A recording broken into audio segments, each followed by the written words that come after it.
our viewers before we crack on, please? Hello, viewers out there. It's good to connect you again today, and I trust that we're going to have a great time together. Thank you. Thank you, sir. Mr. Folashiji. Yes, hello everyone. It's nice to be here to speak about the topic I love the most, and I'm sure you're going to have a wonderful, wonderful time with us. Thank you also for having me. Thank you, sir. Thank you. Okay, so I'll just start with a quick reminder of what we did last time. So we start with the fact that permanent agriculture was first coined in 1911 by Franklin Miran King in reference to East Asian agricultural practices. But those two words were amalgamated into one word, which is permaculture, which is what we're discussing today, and was made popular by Bill Mollison and David Holmgren in their 1978 book, Permaculture 1. That book was inspired by Australian agricultural system, to be specific, the island of Tasmania, which is in South Australia. Now, last time, we erroneously stated, obviously based on the background that we knew of permaculture, that permaculture is part of agriculture. But very kindly, we were schooled to understand that, in fact, it is a thinking design. Can you remind us of what you taught us last time? Not that we've forgotten, Mr. from you. Yeah, okay, thank you so much. Like you said, last week we actually first thought that permaculture is an aspect of agriculture, but we said that no, it's beyond that, and permaculture itself is a design thinking system, right, whose applicability can be expressed in every field of endeavor, whether you are talking about agriculture and food systems, whether you're talking about fashion, whether you're talking about you as an architect, even a medical doctor.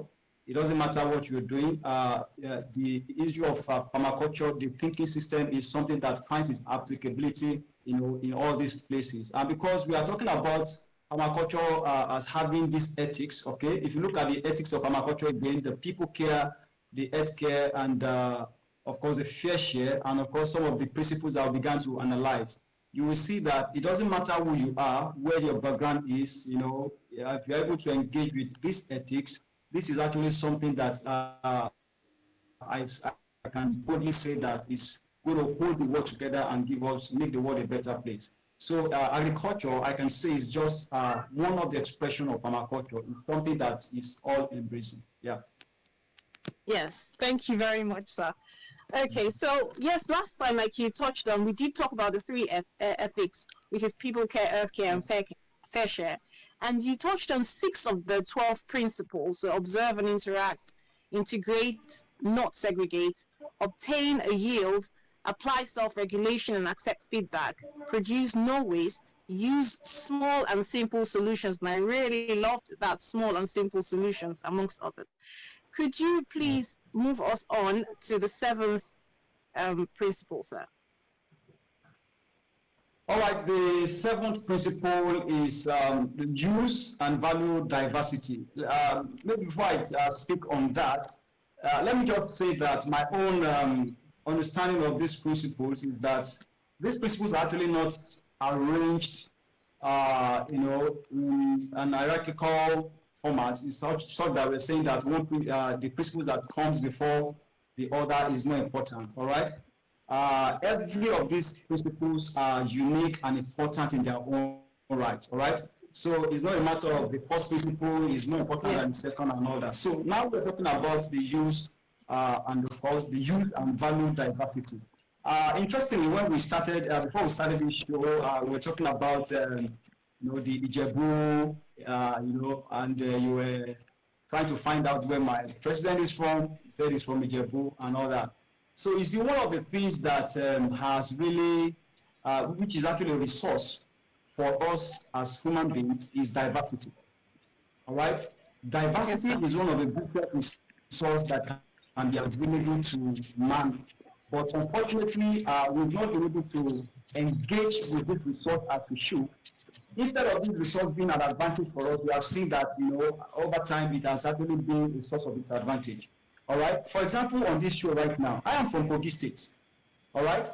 I'm a Yoruba. Even in Kogi State, some people, when I say I'm Yoruba, I say, Yoruba people in Kogi State, I just laugh. All right. So even in Kogi State, you see the nature of diversity. On this show alone, I'm from Kogi State. My president is from Ogun State here. All right. I don't know where Aminat is from. Okay, you should also be from Ogun State. I'm in Nigeria. Okay. Don't bother about my state. I'm an Edo girl, but my heart is Edo. Yeah, you see, right now she's Edo, but all of us are here together. In spite of our diversity, we're able to leverage on our strength. Of course, maybe there are sometimes that some weakness may come up and all that. We can consolidate and strengthen ourselves and all that. So diversity is something that is tearing the world apart. All right, especially when the times of politics comes now, it is then that politicians will want me to make to see Aminat as my enemy. You see, Aminat, for example, is using hijab now. She's a Muslim and all that. They want to capitalize on that diversity to divide us and rule us. But right here, Aminat is a Muslim. I'm a Christian. My president is a Christian. Miriam is a Muslim. But yet we are here together, trying to harmonize and leverage on this power of diversity to forge ahead and to bring solutions to our world. And that is what permaculture is preaching. Use and value diversity.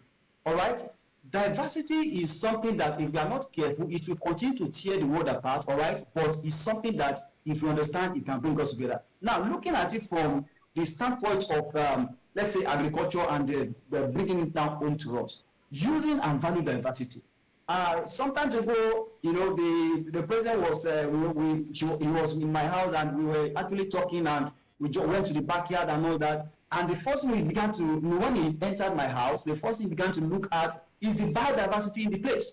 He was able to say, oh, this plant, this is medicinal, this is actually for health and all that. Oh, the trees are here. Okay, you have these animals are not there. So this diversity, all right, even in nature, all right, that I am actually trying to leverage on here is something that at the end of the day is going to add up even to my well-being and at the end of the day, the well-being of society.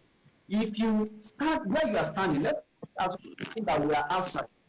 You will show that where you are standing, if you decide to take a biro and a paper to begin to take note of the nature of diversity that you are standing on, you will be shocked.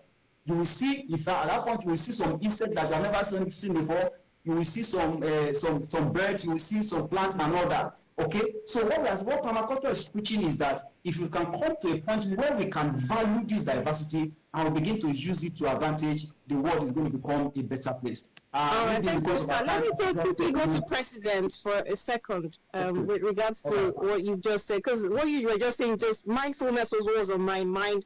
5 day of mental health, one of it is mindfulness. In addition to altruism, I don't know if you know about the 5 day of mental health. So be altruistic, be active, connect with loved ones. But mindfulness is one of it, and that's what you just described. And one of the amazing things mindfulness does is it helps us to focus and refocus on what's most important and to cut out distractions.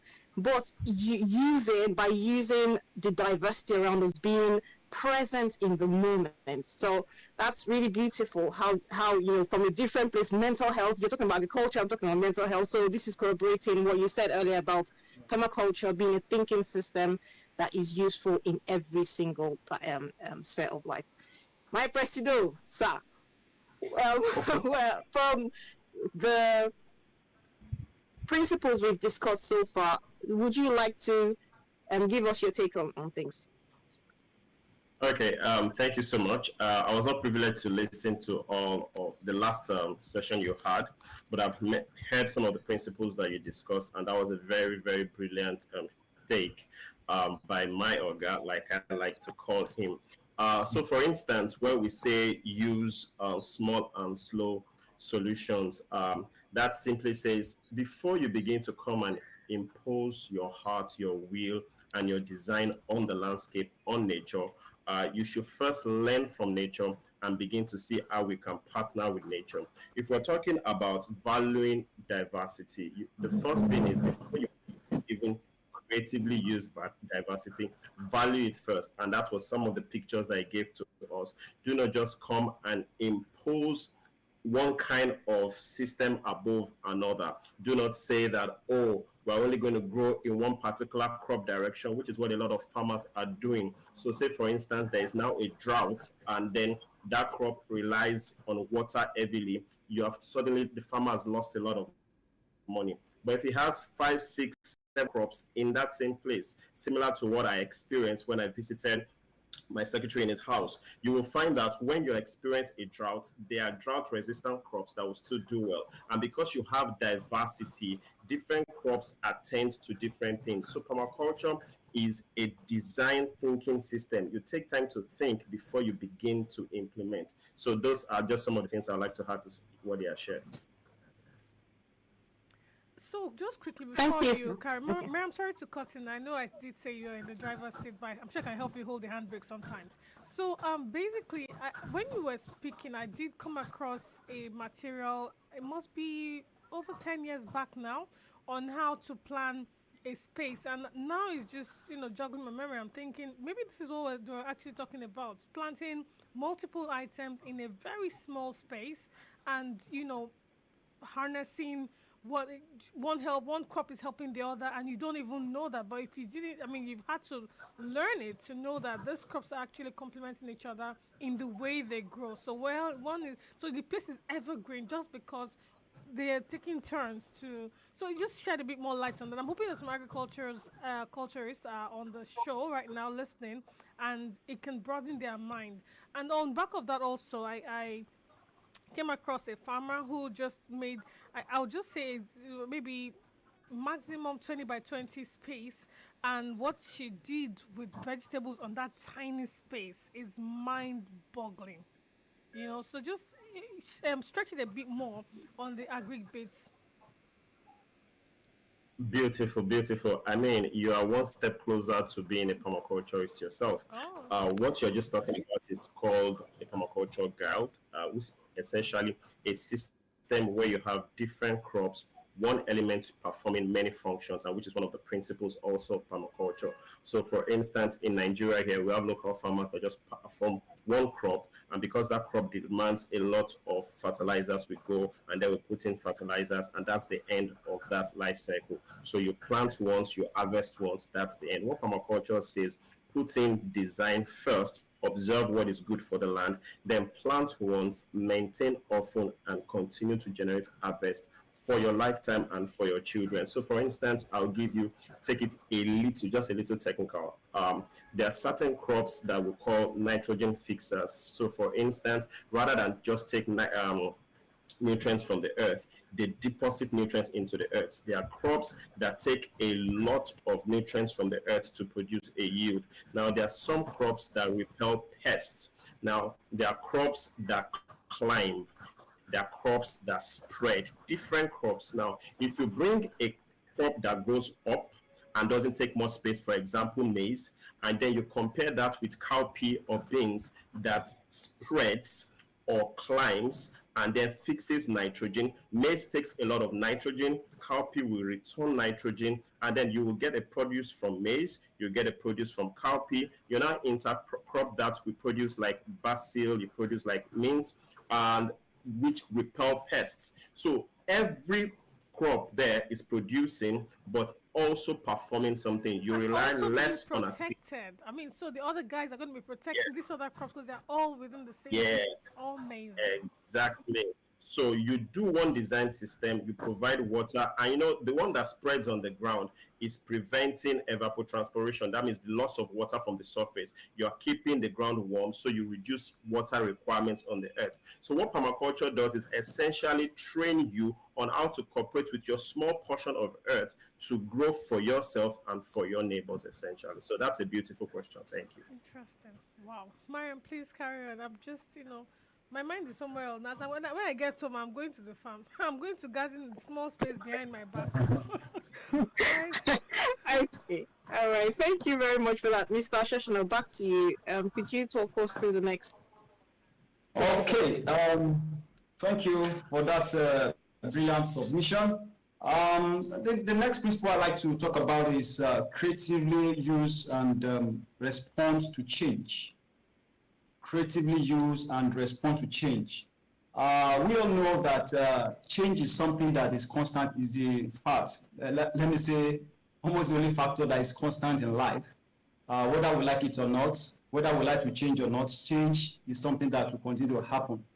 And we have seen how that, you know, in the course of going after, you know, their daily activities, farmers, for example, let me narrow that down to farmers, have a lot of farmers have, you know, run into losses, all right, because of this factor of not being able to creatively use and respond to change. For example, my president was speaking the other time and talked about the possibility of you planting. I remember sometimes in 2011, we planted 40 hectares of maize, corn, all right?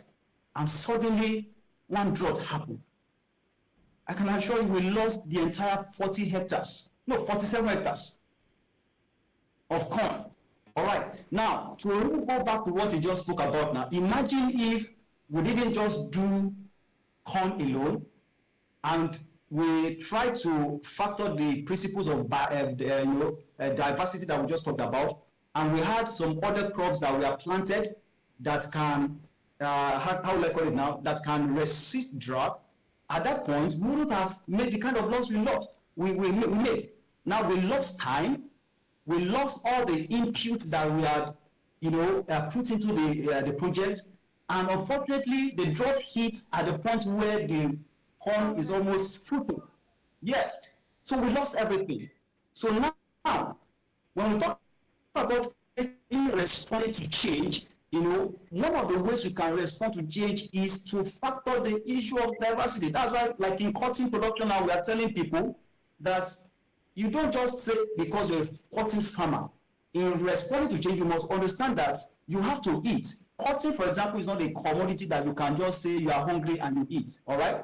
Now, we are encouraging cotton farmers. Now, even if we are going to plant cotton, why don't you plant corn first? In fact, we are telling them, in the first rain, maybe from from February, March, April, you can first plant your corn, all right? So after you have planted your corn, at the point where the corn is almost getting to maturity, all right, you introduce the factor of diversity, all right, value diversity there, all right, which is actually one of your strategy of responding to change in case anything happens. So at the end of the day, by the time the corn is almost getting mature, you line up your cotton under the sun, under the maize. So by the time the maize is like maybe the cotton is like 2-3 weeks or even a month, you harvest your maize carefully and lie the maize under the cotton. So at that point, it's only the cotton that is going to remain on the field. By that time, the maize that you have harvested will now begin to perform another function of being what we call this cover. It will now mulch and cover your soil to prevent excessive growth of how do I call it now, of plants, of weeds. All right. So at that point, you are already even the cost of chemicals, the cost of labors of coming to weed and all that is going to reduce. So this is what we are talking about: creatively responding to change. Change is something that will definitely come. If everything comes now, and maybe it can even be drought, it can be flood. Sometimes the flood comes. All right. What are the things that you are going to put in place so that even if this change comes, you are still in the market? Let me give you one example. Recently, unfortunately, I mean, it was 2 years ago as well, we had some farmers in a particular state in Nigeria that committed suicide. Rice farmers. Why? They had collected a loan from these microfinance banks. They had collected loans from, I think, maybe the Eco program also and all that, and they had invested so much money, and the drought happened. All right? And the banks didn't really care whether you have, they came knocking, and so some of them committed suicide. So the reason why this will be is because the thinking system is not really there to help them to say, okay, if this kind of thing happens, what is the next thing? What is the plan B? So that's what we're talking about, creatively responding. Look at what happened in the COVID. All right, a lot of businesses, when the COVID hits, the COVID-19 is a typical example of a change that we have never, that has never hit the world in recent time, in the recent past. When it happened, a lot of people, all right, could not go ahead with their businesses. A lot of businesses folded up, all right. But those that were able to survive, I remember then for us in Bellat, when COVID happened, of course, we couldn't go out. In fact, they said only people with that are performing essential commodity, essentially, can actually go out and all that. So what did we do? We now decided, okay, we'll take all these our species, waste species, and we began to use pieces of cloth to produce nose mask. All right, that was our way of creatively responding to that change. So if anybody sees me driving in the town, all right, because I was driving around, I'm going to deliver nose mask. I'm also having an essential commodity. So a lot of now we are here, using Google Meet or maybe Zoom some other time, is because somebody has thought ahead and creatively prepared us to respond to this change. And you see, the future is actually for those that will be able to take their destiny to their hand and begin to see change as see. It's something that will definitely happen, but how you respond to it is the delivery. Look at what happened when this new government came on board. And suddenly, what's it called? This first subsidy was removed. Do you know that a lot of businesses have crushed? All right? But in the midst of that, there are businesses that are also thriving. All right? Why? Because they have been able to look at it and critically look at how can we creatively respond. See, if we are not creatively responding to change, the truth of the matter is that it's a question of time. God forbid we fizzle out. So that's why I told you the other time that permaculture is not something that is limited to agriculture alone. It's something that cuts across. It's a principle of life that if we imbibe, is actually something that is a major factor in our survival, and both as individuals, of course, and as a community. I know my president has something to say to that. Yes, I was going to ask him, in fact, that from land banking, how can we look after ourselves as agriculturists anyways? How can land banking, for example, how can we use that to prevent flooding? Or what permacultural systems are available to help us with drought, irrigation and stuff like that?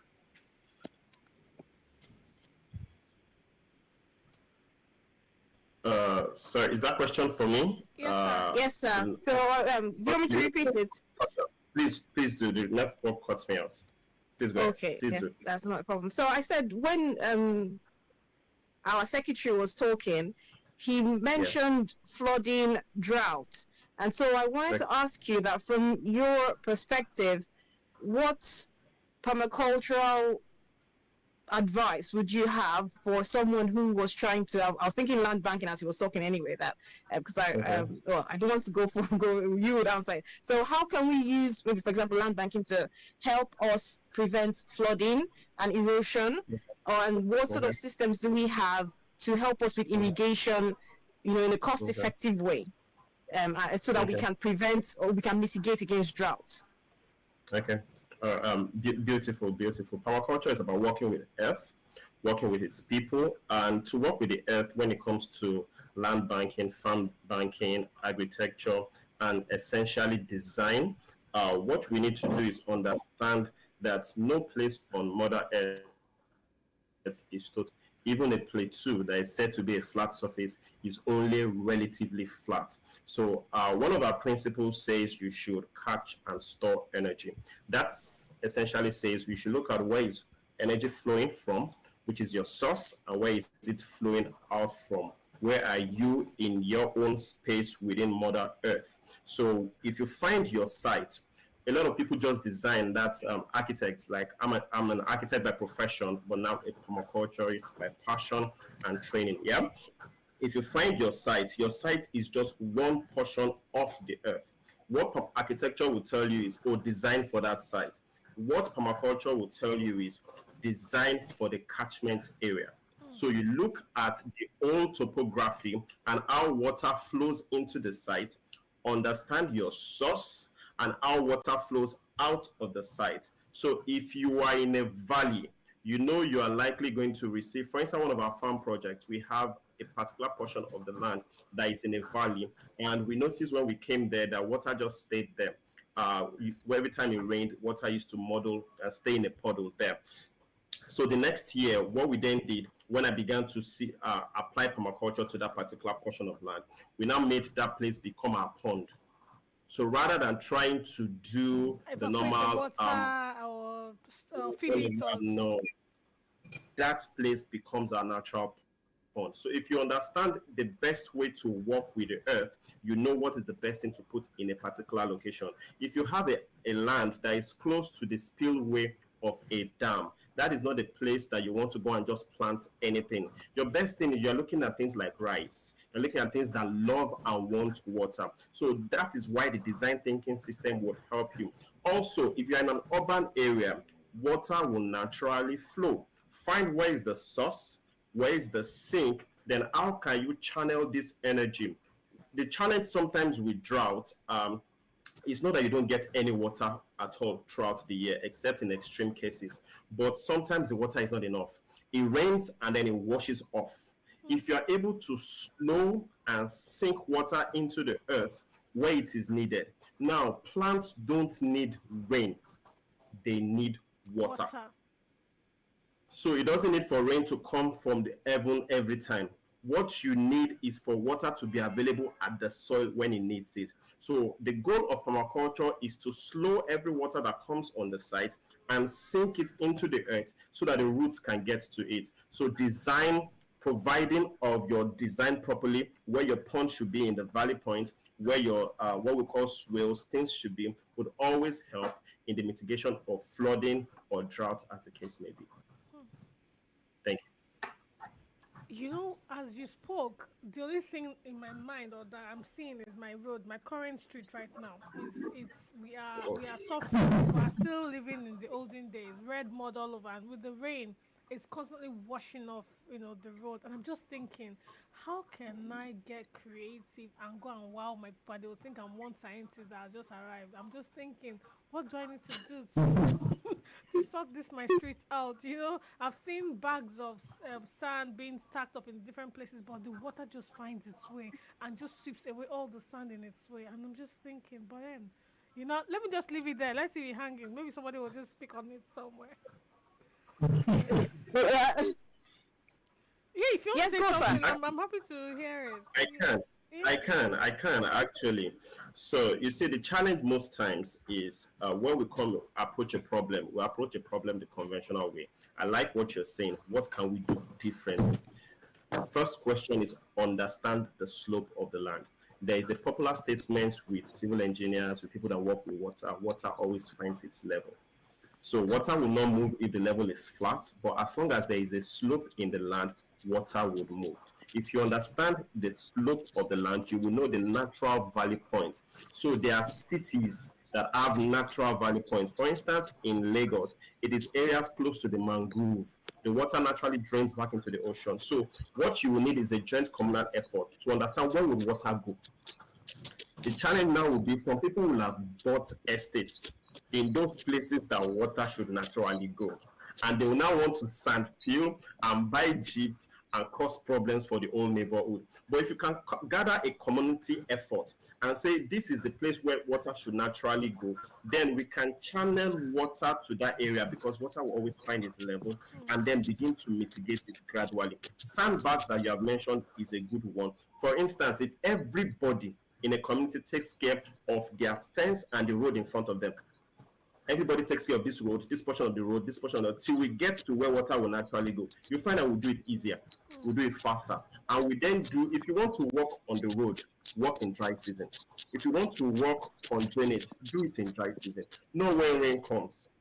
At that point, everybody is just playing hide and seek. So there are a few of things that you can actually do, but these are just my own suggestions. Thank you. Thank you very much. Mario. I'm going to charge you, Auntie Amina. I will charge you because this free consultation, I will charge on his behalf and collect the money. Thank you, President. All right, you've already mentioned a nice principle whilst you're talking. So can we just go to number 10? Okay. If I can just, which also leads us to number 10, which I would really want the president to also talk a bit more on that number 10, from the architectural perspective in terms of implementation now. You see, part of our goal that we are driving at is that if you go to a time that we want to begin to, have an engagement with different stakeholders. For example, now, what we are talking about in Lagos, all this erosion and all thing, is something that has to do with policy. That's why I was saying that permaculture is something that belongs to everybody. We are moving to a point now that we need to begin to engage our House of Assembly members and present to them this permaculture thinking system. All right. Imagine the Minister of the Environment, somebody in the Minister of the Environment having this kind of mindset, maybe a commissioner for environment, all right, having this kind of permaculture mindset. Those in charge of land. I live in an estate. Recently, somebody just came and bought two plots, very close to our house. The president knows the place. There are trees on this plot, and when he came, the first thing he did was to cut away all the trees. He cut away all the trees. All right. So, and that is actually the first problem. That's the beginning of the problem. When we don't take care of nature, we keep cutting trees, we keep depleting the resources of the earth, and we are not thinking of replacing them. So we are thinking of a situation where there will even be legislation, all right, that for every plot of house, every house you are building, there must be a tree at least that you are planting there. All right, the more trees we have, the more we give to nature, the more nature gives back to us. Don't forget, there's one of the what's it called, essence of permaculture is what? Is fair share. What we're experiencing in terms of erosion many times are the things that we have given to the earth. The earth is giving us back what we have given to it. Garbaging. All right, when we go to where water is, when we just go to where water is and we think we can just shoot water and just run over water, water will not talk. But the day water will talk, all of us will just start shouting, everywhere is flooded and all that. That's the reaction of nature. All right, so which leads us to the issue of using edges and valuing the marginal. All right, that's a very key principle in permaculture, using the edges and the marginal. So I would just want the president to talk from that agricultural perspective. All right, because many times what we call the edges, all right, if we despise it, all right, we just as in we don't even know how to maximize it. All right. For example, now you get your farm, all right, and you see a mango tree, you will discover that under the mango tree, all right, you can't just go and plant under the mango tree. There are some things you go and put under the mango tree that will not grow because the mango tree has already provided a shade. So you must understand where the edges are in the earth, and your ability to actually maximize these things determines how you are going to be able to survive. So I just want the president to just help us in this area of the edges and valuing. Thank you. Thank you. And I really want to talk from that architecture and permaculture perspective. All right, no problem. That's very good. So using the edges and valuing the marginal, for people who are not permaculturists, I'll try to explain what is an edge. An edge is simply what it is, the edge of something. It could be the edge of a building, it could be the edge of a compound, it could be the edge of a tree, it could be the edge of a walkway. Now, you see, one of the founders of permaculture, Bill Mollison, he discovered that there is more diversity at every edge than on the center of every farm. Now, a very simple way for people to observe this: every time it rains and you have the edge of your building, what is called an overhang on your roof, you will find that there is a drop of water that lands on a straight line everywhere your roof is. Now, you will then see that around that, there are a lot of grasses and weeds that grow around that, because that is an edge. If you look at a road, at the side of every road, grasses and a lot of things grow around it. That is because at the end of every edge, water washes nutrients to that edge. If you plant around edges, you will then find that you are able to create more. So for instance, if you utilize spiral and what is called Fibonacci circle around 1 meter edge, you're able to create 8 meter more. That's 8 times more diversity on the same standing place. And it was some of these ideas that led into vertical farming, vertical gardening. So from an architectural point of view, if you compare what can get happen with edges, for instance, with the very painful neighbor that just got to a plot of land and then cut off the trees. And we're now complaining about climate change, global warming, and it's simply because of our attitudes towards trees that sequester carbon. But that's another conversation. In architecture, with a plot of land, you are able to use the edges. I was going to use the example of the neighbor. He was going to just go and put a fence around it. One of the things that we're teaching in farm banking is rather than use hard fences, we can now use edges, full edges, such that it will still restrict access and visibility, but you will food on that same line that your plot will take. I have seen people who are able to grow so many fruit trees on that same line, the size of a block along that same line. You grow it high. Remember, you're growing several things. You grow a tree, you grow climbers around it, and you're able to create screen, you're able to create food, and you're able to do more with that same. And valuing the marginal simply says in every production system, whether it's a farm, whether it's a building, there are certain things that people do not place a value on. For instance, most people do not value dirty water. It is dirty. But a lot of dirty water is actually grey water. And grey water is ideal to be reused to either, you can use it back in your toilets to flush, you can use it back to hydrate your plants. There is a lot you can actually do with it. Rainwater. Every house anywhere that receives rain is already receiving enough irrigation. You know, I did a calculation recently and I found out that a lot of the water we need, we have let it come and go as rain. We will now be using energy to now deploy those systems. If we learn to value the marginal, if people pay attention to what people call waste, what people do not focus on, we're able to increase our productivity. Every house should, within their own space, not just plant trees, plant fruit trees. Plant things that, so for instance, imagine a plot of 10 houses. Somebody plants mango, another person plants oranges, another person plants different trees. And then when you have a mango tree, you are going to produce more than you can eat. Of course. Just create a community where everybody that is producing fruits, you will supply to your community, whether at a profit, whether free, and everybody does that. Once you have 10 trees in 10 compounds, you have access to 10 fruits automatically, the marginal, just by producing one tree in one very small portion of your land. So there are a lot of ways that we can begin to plant this, but recognize every edge you see is an opportunity to produce more and to build more and to earn more. And it's every land you see actually do 2 or 3 things. Value the marginal. Thank you very much. Okay. Wow. Thank you, sir. Whilst you were speaking about the tree and how it sequesters carbon, I thought, when you talked about erosion, trees also hold the soil in place, which will prevent erosion. It cleanses the air. It gives us more oxygen.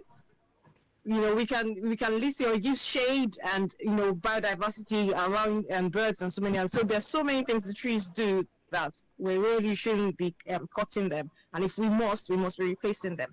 But my question to you is, when you talk about planting mango trees or in that biodiversity, and in fact, what that would do is minimize the pests, because if everyone planted mango, for example, then pest control becomes an issue, whereas with diversity, you plant orange and mango, then one thing controls the other. But a problem is the snake.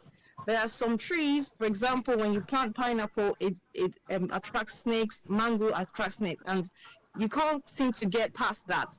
What do you have to say about that, sir? All right, beautiful. So you have also answered your question. They are snake repelling plants. What every community needs to do is just ensure you have snake repelling plants. And you see, when we say plant a tree, within a tree, for instance, you have listed one of the principles, which is to essentially understand how one element can serve a lot. And you've given the example of a tree, how it helps sequester carbon. That is about the most important. And you see the way, for those of us that believe in the creation story, the way it is designed is that we breathe out carbon dioxide and trees within that same carbon dioxide. That is why in a hot afternoon, you will naturally find shade and you find it breezier under a tree. Now, if you just have your tree there, you have started the journey, but you're not maximizing it. At the edge, there is always a shade point around the tree. The trees actually act as filter. They take out dust from the air and they give you clean air. They also produce water in that the leaves receive water and they drop it all around it. So in those places, plants.